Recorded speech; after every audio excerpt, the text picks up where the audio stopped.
Hello, everybody, and welcome to the Savvy Entrepreneur Show. If you are or want to be an entrepreneur or a small business person, listen up because this show is for you. I'm Doris Nagel, your host for the next hour. I'm a serial entrepreneur, and I've also counseled lots of startups and small businesses over the past 30 years. I have seen a lot of mistakes, many of which were ones I made myself. The show has two goals. First, to share information and resources. If I can help just a couple of you out there not make some of the same mistakes that I've seen or made myself, then I'm going to be a happy camper. And the second goal is to inspire. I don't know about you, but I found being an entrepreneur was often lonely, discouraging, confusing. Sometimes you have no idea if you're on the right track or not, or where to turn for good advice. So, to help with both those goals, I have guests on my show every week. And this week, my guest is Nicola Brown with her company Kokoro. And we've got something interesting planned for you. It's not your typical question and answer interview show. Those of you who have listened on the show before, to the show before, will know I'm usually the one interviewing, and my guest shares either some of their substantive expertise or their story as and journey as an entrepreneur. Well, today I have a treat. We're going to do something totally different. Nicola has convinced me when I asked her to tell me about her program and what she does for people. She said, the best way is to show people. And she said, if you're willing, I'm going to put you through some of the typical things that we start out with my own clients. And so, folks, this is going to be interesting. I have no idea what to expect, but before we get started, I just want to say, Nicola, thanks so much for joining today and being on the show and for being willing to do this. Thank you. I'm excited to be here. Well, I'm excited to have you. Like I said, you're going to teach the old dog a new trick here, I think, because, I have my format. And when you were like, well, I'm going to ask you some questions, I'm like, well, what? What? But, before we get into that, I want you to have a chance to talk about your company a little bit. And so tell my listeners, what is Kokoro and what services does it provide and who's it designed to help? Absolutely. So Kokoro designs human-centered environments and curates stories that advance our understanding of our health and the future of learning in community with others. We do that by partnering with ambitious organizations and communities and humans to do this work here in the US and globally. Wow, how cool. All right, there must be a story behind the name because it's an unusual name. And tried to look it up and I think it's something Japanese, maybe? I don't know. So tell me about the background. What's the name mean and how did you choose it? So Kokoro has a dual meaning. In Yoruba, it means key, and in Japanese, it means heart.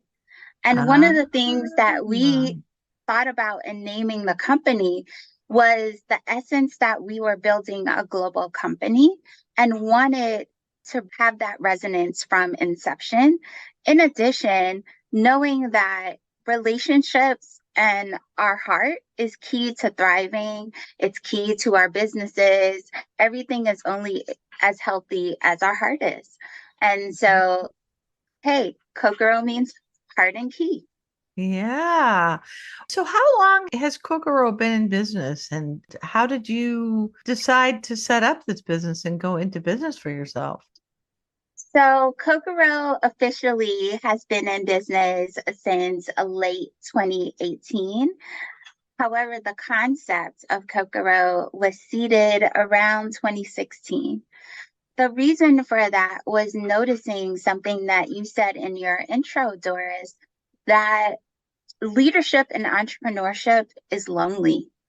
And knowing the impact that that has on our social, emotional, physical, and spiritual health was like, there's got to be something that can be done to help curtail that loneliness and foster our relational health. So that was the base of like, I'm a leader, I'm feeling lonely, let me try a thing. And here we are now. Very cool. Nicola, I know you've been involved with Doyen, a Wisconsin-based organization that's dedicated to helping entrepreneurs help each other. And I want folks to go back and frankly check out the Doyen group.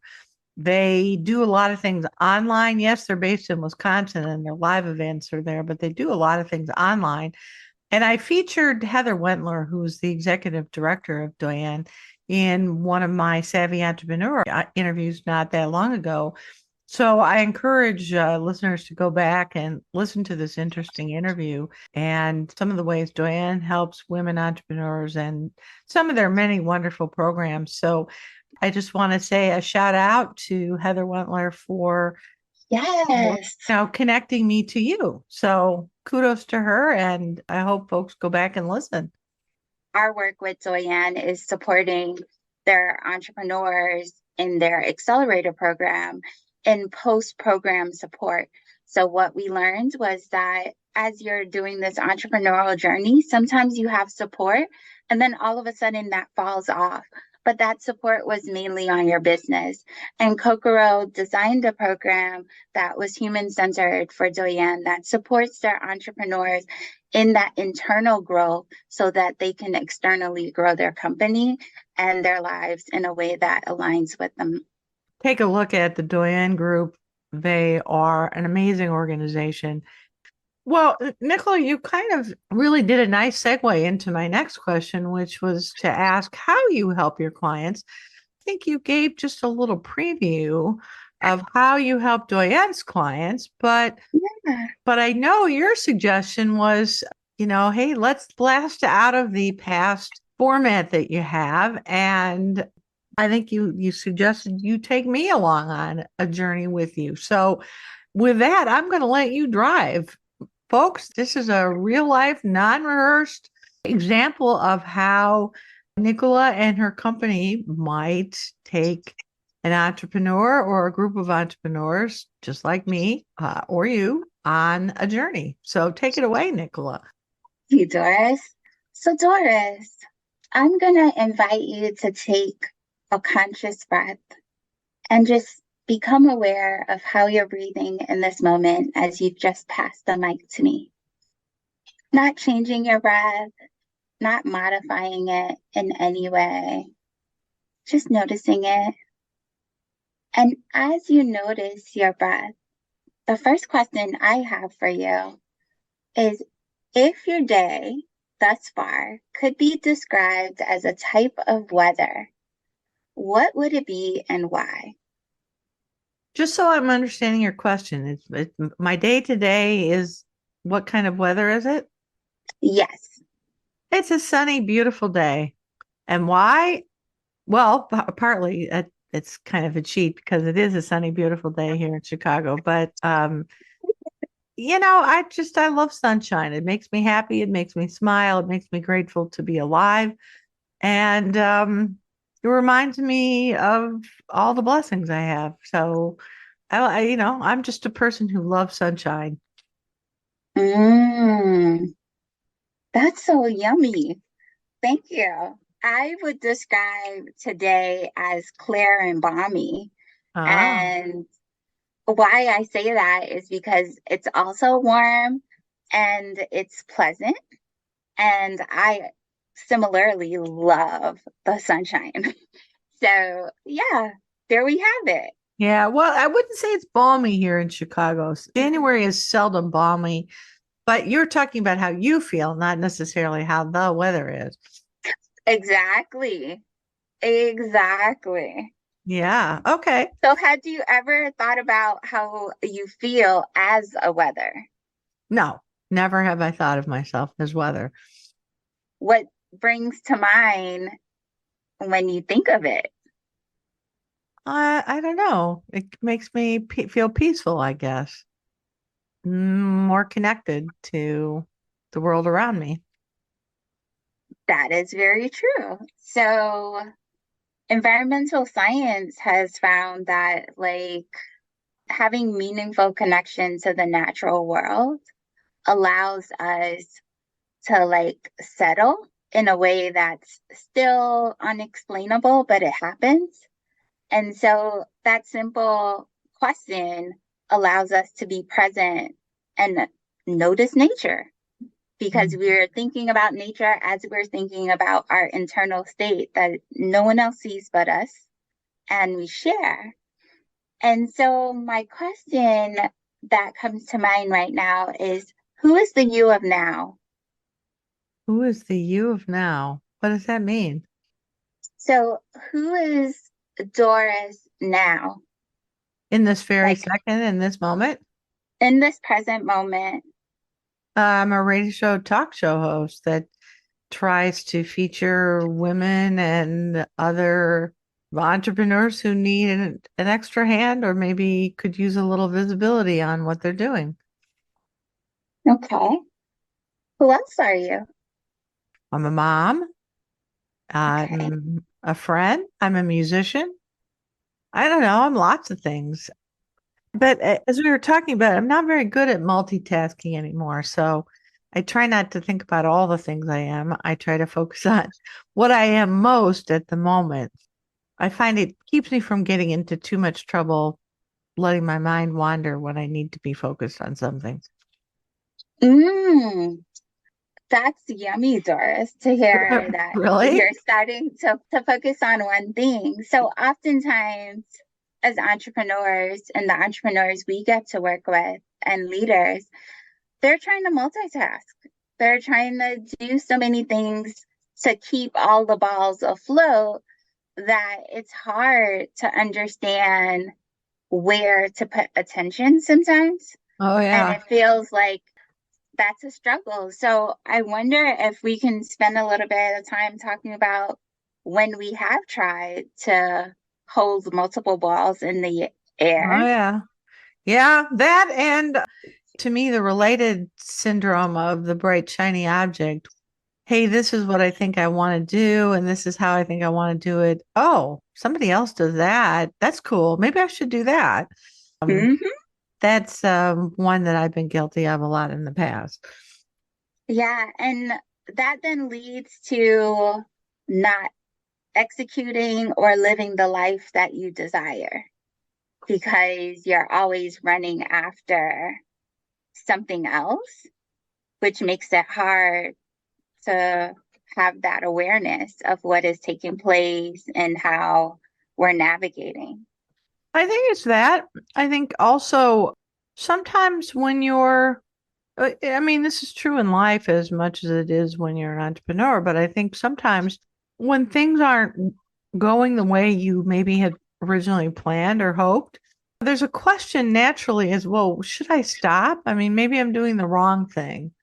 Or Yep. should I do something slightly differently? Or am I just being too impatient and my timeline was just unrealistic and I should just keep moving forward and keep doing what I'm doing because the world is full of these stories of the entrepreneur that was eating their last box of mac and cheese and then they had their big breakthrough and everything changed. So Mm-hmm. it's in real life, it's tough sometimes to know is what I'm trying. It was brave, it was interesting, it had a good shot, but it's not doing it, or should I keep doing it, or should I just pivot a bit? And if so, how should I do that? I think those are hard questions, really. Those are really, really hard questions. And those are a lot of the times the questions that the people that Kokoro gets to work with are asking. The question that I often turn back and ask the person asking the question, which is you, Doris, today, is what are the themes that you're seeing when you pause and look at what you've been engaged in over the last month? What are the themes that you noticed? Hmm. And this is a moment I don't know. that I'd offer try not to judge yourself that you don't know because it's not something that we're trained to think about. Yeah, I mean, it's a little bit like telling somebody to, don't think about a white elephant. Yeah. Doris, don't think about that white elephant. Now, remember, I hope you're not thinking about a white elephant because I told you not to think about it. Yeah. So this is kind of the opposite problem. That's like I can't stop thinking about that. This is sometimes when you're asked a question like that, it requires more reflection and thought. I agree. And so as you're reflecting and giving that thought, I invite you to also notice if any of your sensations in your body changed, if you notice that you moved in your seat, like Hmm. bringing your full awareness to where you are. Well, I certainly am breathing more deeply. I feel like I'm sitting more deeply. Mm-hmm. I mean, your questions are causing me to kind of settle in and think about more than just what I have to do at the moment kind of things. Yes. So oftentimes, as we're journeying on this entrepreneurial living journey of being human, we're focused so much on what has happened or what will happen in the future that we miss the moment in the middle that Hmm. we've just experienced. Yeah. That's our Western culture in a nutshell, really. I mean, Yeah. being present, I flunked meditation. I mean, I love yoga, but the Shavasana part, where you're supposed to meditate at the end, I flunk it. I'm terrible. I'm fidgeting. I'm thinking a million things. I'm the quintessential Western impatient. I'm just bad. And I know I'm not supposed to judge myself about being bad at meditation because that makes it worse. That's like, don't think about the white elephant. Yeah. But it's not easy for me. I will admit that. So, if I may, I'm going to follow that path, right, around meditation just for a second. Okay. So, what I just heard you say is that you do well at yoga. And then at the end of the session, when there is some stillness, your assessment of yourself is that you flunk it because you fidget and your thoughts are floating in your head. And so that must mean that you're flunking that part. Well, I guess I shouldn't judge myself, but I will say I find the movement part of yoga to be much more comfortable than the stillness part. So I just want to offer another perspective. You can be like, Nicola, I'm good. I don't want to take that or not. Okay. What if you were just developing that muscle and the fact that you notice your thoughts is enough in that moment? It has to be enough because it's all there is at the moment. Correct. And so, what if the next time that you go to yoga and you get to that point, maybe your intention is just to notice? Yeah, that would be good. I agree, judging myself for what I feel I should be doing. That's sort of the opposite of what yoga is trying to do. I mean, so it's not helpful to judge yourself to say, oh, I'm not doing this part well because I'm only doing what I can do. And it's human that we judge ourselves. Right. All of us do it as well. Right. So, both of those are true. Well, and I will say some of the yoga instructors they make it sound like everybody is just, well on their way to nirvana. And when the reality is, unfortunately, there's probably a lot of people like me who need maybe some more remedial help guiding their thoughts a little more mindfully. Yeah. I'm curious now, what's your intention for going to yoga?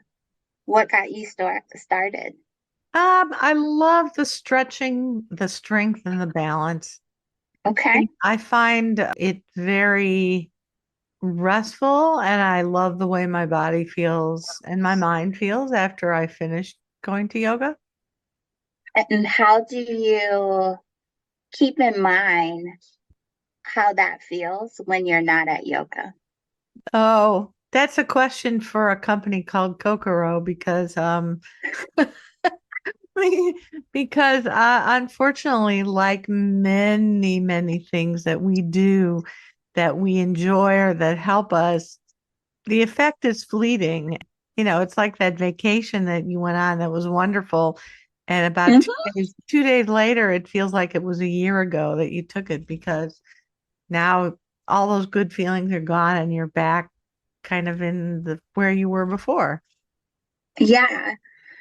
And part of that is so there is a composer by the name of Robert Fritz, and he wrote this book called The Path of Least Resistance. And in the book, one of the things he talks about is like in life, we take the path of least resistance. We try to change direction, i.e., vacation, example you just used, Mm-hmm. or even our habits of working out or how we eat, how we Hmm. relate to others. We Right, like, we try to change those, we adapt them, we go to business courses, we learn boundaries, we learn frameworks, right? right. However, without practice, we eventually go back to homeostasis, our baseline, Yep. because we haven't integrated it. And we go back to our path of least resistance. I think And that's a so law of physics or something, right? It just, it is. It's a quantum physics law. things will go back Yeah. to where they were unless you put in a whole lot of energy. You'll barely notice when you're back where you were. Right. So, my next question, Doris, is how have you changed a structure in your life and started something new, like this Mm. radio show? I've done a number of those kinds of things in my life. I've done a radio show. Also, one of the things I'm most proudest of, most people on the show don't know this about me, but I have always wanted to play in an orchestra, always, Oh, forever. wow. And I love classical music, and I wanted to share music. And I've played the piano. I've played the piano for my whole life, and I love playing. But I one of did the things too. one of the things that's kind of hard about playing the piano is that it is, for the most part, a pretty solo kind of journey. And don't get me wrong, I've always enjoyed playing the piano for myself or for my friends, but there's something special for me about sharing music with other people. And I always wanted to play in an orchestra and know what that was like, but I didn't play an instrument that would get me there. So I decided about, 5 years ago now, that I would try to learn how to play the cello. So I started Wow. taking cello lessons and set aside time to practice almost every day and took lessons once a week and slowly got better. And now I play with a local orchestra. We're not the world's best orchestra. That's okay. The world's best orchestra wouldn't let me in. I'm not that good yet, but I love playing my cello with my local orchestra. And I've met so many wonderful people. It's worth it because being in the orchestra is such a different feeling than sitting in the audience listening to the orchestra. I tell people it's a very cool thing. In fact, the first time I sat down to play with the orchestra, I forgot to play because it was so amazing. The air vibrates, the floor vibrates. It's Hmm. insane. And it's something I've been proud of. It just takes one step at a time. You just have to have a goal of something that you really, really want to do. and be lucky enough, I guess, or persistent enough to find someone to help you, to guide you, and work with whatever limitations or talents that you have and help you really. I was lucky enough to have a couple of different really good cello teachers that helped me. But also, I just spent a lot of time practicing and was very dedicated about it. What do you think drove your dedication to it? What was it about being in an orchestra that supported you to stay focused? Because I'm sure there were times that you were like, I really don't want Oh, to practice. well, there were times where I'm like, well, this is a lot harder than I ever thought it would be. I just really wanted to, I love playing music with other people. I Mm, don't know. That's a good question. I mean, I've just always loved classical music, and I just always thought it would be amazing to play the music and to share that with other people. An orchestra is amazing because it's one of those things where a group of individuals comes together and produces something that is way, way more amazing than any one of them could produce on their own. yeah. Talk about teamwork Yeah, absolutely. and collaboration and thinking about how that also enhances your health and Yep, everyone in the orchestra's health yep, and everyone that gets to come to the center that you play at right, and be in that environment and right, feel the ground vibrate there. right. And it requires listening. I think Mhm. that's another key thing that's very interesting. For an orchestra to play their best, you really have to listen to what the other parts are doing. Because it doesn't help if your section plays really loud, but you don't have the melody. You have to listen. And a good conductor will really help the people in the orchestra point that out. And our conductor Mhm. is really good. He'll say things like, "Cello, I really want you to listen to what the bassoon is playing, or listen to what the horns are playing, because you're doing a counterpoint with them. So listen to them carefully because you need to match how they sound." So he's just really good at helping you understand, I guess, intellectually how your part fits in with the greater orchestra. Yeah. And Doris, I'm going to ask you when you say listening, it sounds like you're talking about the embodiment of listening and not just using your ears. It's like you are deeply present to everything that that other unit is doing so that you can play well. I agree with that. Where else in life do we or could we apply that kind of listening as we are thinking about living and living with others? Like in our relationships, where else might we apply that? I mean, listening is one of those things that a lot of us are not as good at as we could be.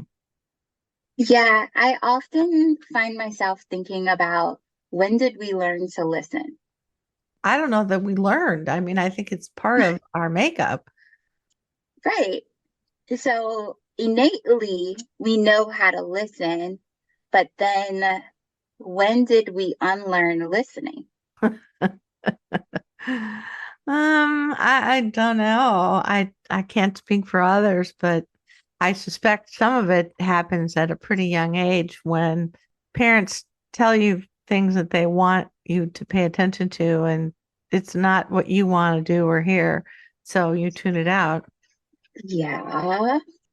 And I can think about all the times that I have been like, I can't hear that right now. Let me focus my attention elsewhere so that I don't hear the thing that I don't want to hear in that Mhm. particular moment. Oftentimes, I think we develop that skill of not hearing or only hearing a particular part. And then we're unable to come back to the whole. So then we're playing a piece of music, thinking of one of the entrepreneurs playing the music, and entrepreneurs don't exist by themselves. Like Right. every business coexists and is integrated into another, even if you're a solo entrepreneur. And so you're playing a piece of music, and everyone has now decided that we're going to move from Bach to Chopin, and you're still playing Bach. Right. So, how do you sense where you are as a leader I'm not sure I understand your question. without the conductor of the orchestra? When Hmm. you're on your own, living your life, how do you bring yourself to presence to then listen? Because there is no conductor. We're the conductors of our lives as we're navigating. Right. So then how do we sense where we are moment to moment so that we can hear well? I think that's a good question. Going back to your yoga theme, I think the yogi and the Buddhist would say it's a matter of being in the present and being mindful. Mm-hmm. I think a lot of times in our busy Western lives, we're not very mindful about many things. We're very caught up in the latest text message we got on our phone, or checking our email, or a phone call, or something we're late for and rushing off to be at. The way we've built our culture here in the Western world, it's very difficult to be truly mindful. And I suspect that that's a lifelong pursuit. Mm-hmm. I think it's just like trying to manage your thoughts and observe your thoughts in Shavasana and yoga. I think being mindful is very, very challenging. Yeah. And I also hear that you're doing it in spite of the challenge. Hmm. How do you assess that I'm doing it? You still go to yoga. Yeah. I didn't hear you say you leave early. No. And so that means you're still showing up. Yeah, I show up. I mean, the hard part is that you you make a little progress and you see the next horizon, but Mm-hmm. you never get there. So maybe there's progress, but there's always a lot more to be done. And I think that's one of the big challenges of business, of human nature, is to want goals and yet not judge yourself on not having gotten as far as you would like to get, or be as far as you want to be or think you should be. Because, what I find is when I stop thinking about that, then I'm like, well, I'm happy where I'm at. But if Mm-hmm. I always think that, I would never take up the cello to learn to play the cello to play in an orchestra. I probably wouldn't be doing this radio show. I'd be, just happy doing whatever I had been doing a long time ago. Yeah. And part of that is like we desire change, and change takes effort. Yeah. And then we desire continuity Even more than change. even more than change, right? Yeah. And that desire for continuity, guess what? It leads us to avoid change. Oh, yeah. And Right. so it feels like we're zigzagging between, like, I really want to change this thing. Hence, we just, top of the year is the time that most consider their health and wellness. They set goals Right. on what they want to change. Right. And this is the time of the year that those start to wane I because agree. you realize that some effort is necessary for that. Oh, I noticed it in my gym parking lot. It was chock-a-block full about the first, second, third of December. Now, as we're approaching the 1st of February, it's not so full anymore. Right. But gyms don't close because we live in cycles. And so part of it is understanding if this is my cycle that I desire change and growth, and then I realize the effort, I either pause that effort and go back to my homeostasis and then resist change. But then I remember why I wanted to change means that it's going to take me a little while before I get into the habit and make it into being into an orchestra like you, Doris. Yeah. I think one thing in my experience that sets entrepreneurs apart is that they're people in general who are not very attracted to, what did you call it? Homeostasis. They're not very interested in the status quo. They Mm-hmm. are people with a lot of restless energy in Mm-hmm. because they think there are things about the world that need to change, and they're hoping they're one of the people who can make those changes. Absolutely. That's why I would say 90% of people come to entrepreneurship is that vision for changing and making things better in some form or fashion. And one of the things that I found that hampers that is also not knowing what their current reality is as an entrepreneur. What do you mean by that? So you come in as an entrepreneur, you started your business, you've done all of these things. Oftentimes, you've made sacrifices socially, emotionally, physically, fiscally, relationally. And your business is at a point that it's about to grow again, yet your mindset and your internal navigation system is still at when you started Hmm, interesting. because you haven't actually looked up to see where you are, looked up to see how things have changed because you've been so laser focused on this is my North Star, this is my destination that I'm headed towards. And you've changed. Not only has your physical environment and set of circumstances shifted and changed, but you, the person that you are, changes as you are going towards that North Star. And what we find often in Kokoro is that people haven't actually had the time to notice, which is how we started.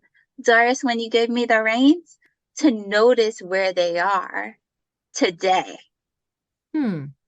Well, so how do you recommend people go about becoming more aware of the journey that they've been on and where that's taken them and how it's changed them?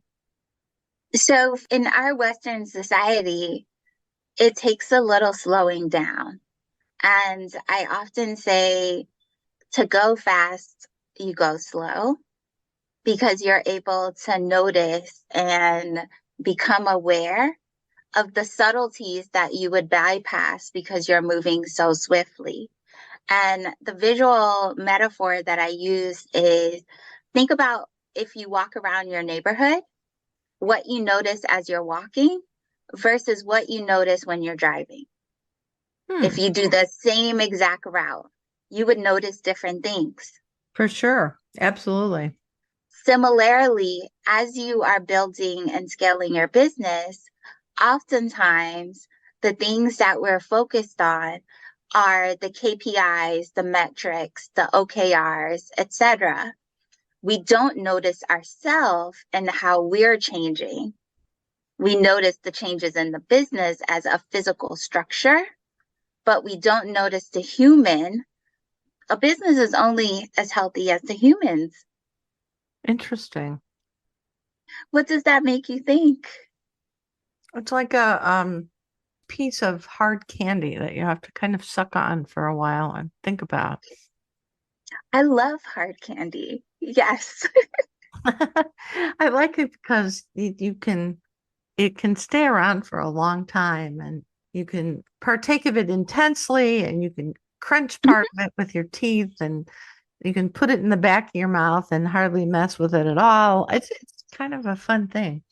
Yeah. Anyway, I have enjoyed this a lot. We are just about out of time, Nicola, and Okay. really appreciate you taking the time to take me along on this journey. And I want to give you a chance to wrap up with a few parting thoughts, as well as letting people know how they might get in touch with you or your company to learn more if they're interested.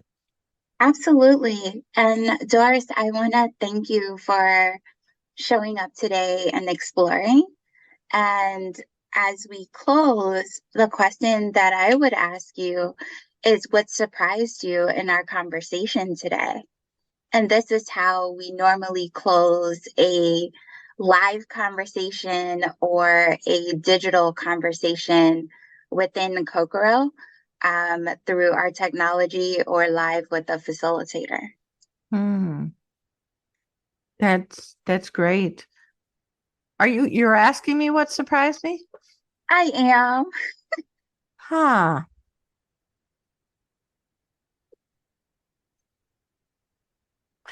I think what surprised me was um how your questions made me slow down and think about things. Because I know my breathing got deeper and I was sitting deeper in my chair, and just my muscles felt more relaxed. And so obviously taking time even just to answer, even if you struggle or don't know the answers, just the process of slowing down and thinking about things obviously has some benefit and changes your body's response to your environment. And that's probably a good thing in our world where we move too fast all the time. Yeah, it allows us to lean in and foster deeper relationships. Yeah, I agree with that. Well, And all so, right. That was wonderful. Remind people though how they can reach you, and um, how they can find out more about your company if they're interested in learning more. yeah, if you're interested in learning more about Kokoro, visit us on our website at www.joinkokoro.com and /currency for our currency conversations. And that is a way to join live conversations that are facilitated by one of our expert facilitators and deepen with our community your ability to think, focus, and live healthy and well. Very cool. I'll be sure to check that out, folks. I hope you do as well. Yeah. So thanks again to my guest this week, Nicola Brown. Thanks so much for joining me this week and taking us on a unusual and special journey. So I appreciate that very much. Thank you. Thank you so much, Doris. And thanks to all my listeners. I appreciate you as well. You're the reason I do this. If you have comments or questions or suggestions, I'd always love to hear from you. Even if you just want to shoot the breeze, email me at dnagel, Nagel, at thesavvyentrepreneur.org. I would love to hear from you. I promise you'll always get an answer back from me. Now, you can also check out past interviews of The Savvy Entrepreneur at my website, www.thesavvyentrepreneur.org. There's also there lots of free blogs and tools, as well as past episodes of the show and lots of other resources. So check that out when you get a chance. Be sure to join me again next week at 11 a.m. Central Time for another great guest and topic. But until then, I'm Doris Nagel, wishing you happy entrepreneuring.